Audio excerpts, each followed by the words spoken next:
Me. Be around 2014. Be Wearabu.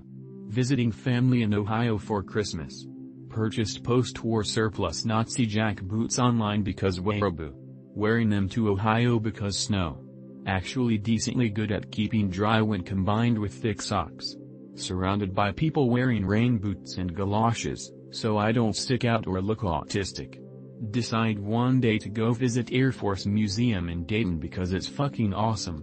Stroll inside, airplanes everywhere. Oh yes. Being 2013 to 2014, museum is hosting that annoying traveling Holocaust display that travels from museum to museum like some kind of Jewish STD. They've got the faggoty striped pajamas, child-sized of course, behind glass and all the boo-hoo pics of Jews making puppy eyes at the cameras from behind barbed wire. Roll my eyes and walk past because I'm here to see airplanes. There's some crotchety old guy standing at the entrance of the exhibit. Pants up to his armpits, jowls hanging down to his knees, sleeves of his shirt rolled up. Talking to people and showing them the tattoo on his arm and wheezing about Musha in a dusty voice. As I walk by, the hobnails on the bottom of my jack boots make a distinctive click-clock on the museum's linoleum floors. Old man suddenly stops talking mid-sentence and stares at me as I'm walking by, a look of horror on his face. Suddenly hits me that this old shit probably hasn't heard Nazi jack boots clicking since 1945. Look over my shoulder as I walk, kind of just grin at him and then keep walking. Don't. Spend the next 4 hours looking at fucking awesome airplanes, completely forget all about the Jew.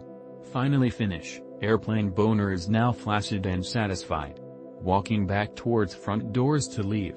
Have to pass the Holocaust exhibit again. Old man is still there. But now he's sitting in a folding chair, a museum employee is patting his hand, while another stands over him and coos that everything is going to be alright. Old man is panting and crying, and this wheezy gasps like he's having an anxiety attack. Wait a minute, I think he is having an anxiety attack. Try to look casual, speedwalk to the exit as fast as I can while trying not to look like I'm fleeing the scene of a crime. Click clock click clock click clock. Make it to the door. Old man must have seen me and pointed, because as I go through the door I hear one of the museum attendants call out "Excuse me sir." Don't respond or look back, just keep power walking. Get in my car, 360 and reverse away. Fast forward 2 weeks later after the new year. In Walmart doing shopping. Pass a newspaper stand. One of the story columns announces Dayton, Ohio just lost one of its only Holocaust survivors. Picture of the old man from the Air Force Museum. MFWI made a Jew drop dead from sheer terror at the sound of Nazi jack boots.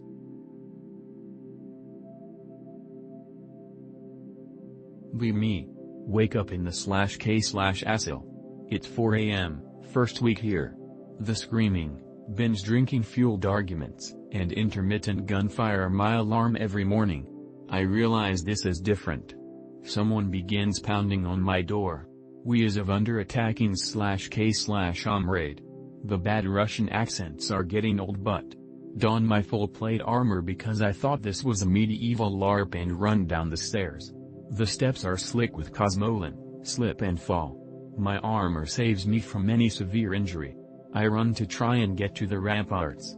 In the sally port I realize I am ankle deep in MRE jalapeno cheese spread. But, why? Hear Black Betty by Ranjam playing from the top of tower. Some guy in a gas mask for no reason at all is firing a 50 calories to the rhythm of the drums. Another guy in the tower with him is wearing BDSM gear and screaming in Japa-Wispeak while lobbing dildos off the tower. I watch as a lubed 18-inch XX Excalibur smashes into an enemy who is climbing a ladder. He slips and falls off. Dies. I manage to pull myself out of the cheese and shamble over to a /k/Amando wearing a regular plate carrier and helmet. Oh thank God. Hey, where do you need them? He is surrounded by at least 10 empty bottles of Miralax. He gyrates his hips, salutes me, and drops his pants. He backs his ass as hard as he can against a narrow slit and emits a fountain of shit straight onto the backs and heads of the enemy trying to ram the gate. Someone screams from below my eyes before a squad of Hanover/K/Amando show up in their underwear and begin firing down upon them. I try yet again to find a place where I am needed. Then I find it. A fallen/K/Am raid. I kneel next to him. He motions for me to come closer. I hear him whisper cheeky, "Be break." In his last moments he hands me what looks to be a detonator. Without hesitation, I press the big red button with a sexy F-16 sticker on it. The commode levy then explodes. In an instant thousands of souls are drowned. I had a similar experience, Be pizza delivery driver. 7 p.m.ish. Deliver pizza to this pretty nice house. Knock on door, hear dog barking. Man, mid-30s, opens door, dog behind him barking at me. That will be $16.37, sir. Gives me money. Getting change out. Dog bites me, makes me drop change. Give dog a little kick so it leaves me alone. Man lunges at me and grabs arm. Pull out P3 at. Doesn't let go of arm. Shoot him 3 times in chest. Wife comes to hall and starts screaming and runs to phone. Shoot at her 3 times and hit her once in the back. She's on the ground bleeding and screaming. Walk over and double tap her in head. Hit her once and dry fire second time cause the P3 at doesn't have a slide stop. Walk out. Dog finally shut the fuck up. Take pizza and throw it in a dumpster a couple of blocks from the store. Get back to store, tell co-workers the blood is pizza sauce. Pretty good night after that, make like $40 in tips for a 5-hour shift. Phoenix, 2013. Be me, soon to turn 26. Want to go solo camping for the first time to celebrate my birthday, as I haven't been camping at all in a long time. Recently got this incredibly shitty 5-speed Mazda with a sticky clutch and like 200,000 miles on it. Fucking loved that truck. Load up a cot, sleeping bag, cooler of food, and tarp in the bed, and decide to just sleep there. Go super deep into the brush, deep enough that I'll be completely alone. Have some caving gear with me, as I plan to look for some lava tubes, but don't really think I'll find any, as I passed the main lava tube vent some miles ago. Mostly plan to just dick around in the lava fields, do some shooting, and then just drink and read one of the books I brought until I fall asleep. I leave a little later than I initially wanted to, so don't have much time to explore. I end up drinking the entire bottle of vodka that I had, and may have undercooked the salmon I had brought, so all in all, wasn't feeling very good at all. Shot at some garbage I had in my truck as I hadn't brought any other targets. OFC miss almost everything. Go to bed. Wake up every hour or two to vomit. Notice as I do so that it's way colder than I was expecting it to be. Pretty miserable, but wanna tough it out. Wake up and throw up again. By now it's just stomach acid, so definitely food poisoning mixed with alcohol. Really fucked my guts with this one. Lay down swearing under my breath, curled up in the sleeping bag. Hear something. Doesn't bother me much, probably just a pronghorn startled by the hideous sounds of my vomit deluge. Even if it's a skinwalker, which I don't really believe in, my M1 carbine is lying in the truck bed next to me, and there's a Ruger P89 in my bag. Additionally, there's a .22 revolver and a Maverick 88 loaded with high brass 12 pellet buck, and a loaded Enfield in the cab I could get to if needed, so not very concerned. Quick anecdote about doctrine being bullshit. Be me. E5, 1 deployment under belt. Section Koik asks me to do capabilities brief for big dick combat element. Asks that I reference specific doctrine. No biggie. Doctrinal manuals exist on internet, have to find newer ones from army pubs. Find section about our intel discipline. Doctrine states that we use non-existent piece of equipment. Clearly not true, person who wrote doctrine was talking out of their ass. For reference, the doctrine had taken the designation of a particularly old-school piece of equipment, one that was infamous for being an ungodly heavy piece of shit and had been phased out of frontline service years before for being such a burden, and just added +1 to the number of the designator. For example, they had gone from POS 18 to POS 19, not real designator.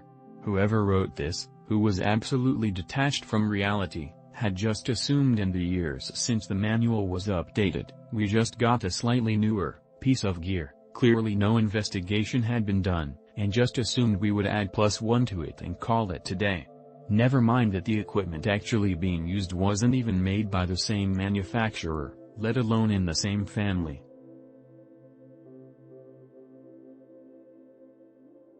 Ontarian here, once they settle and they never leave. Be me. Go to public beach with grill I'm enjoying at the time. Hanging out for a few hours until Mr. Needful and family show up, all 7 of them. 2 babies with them.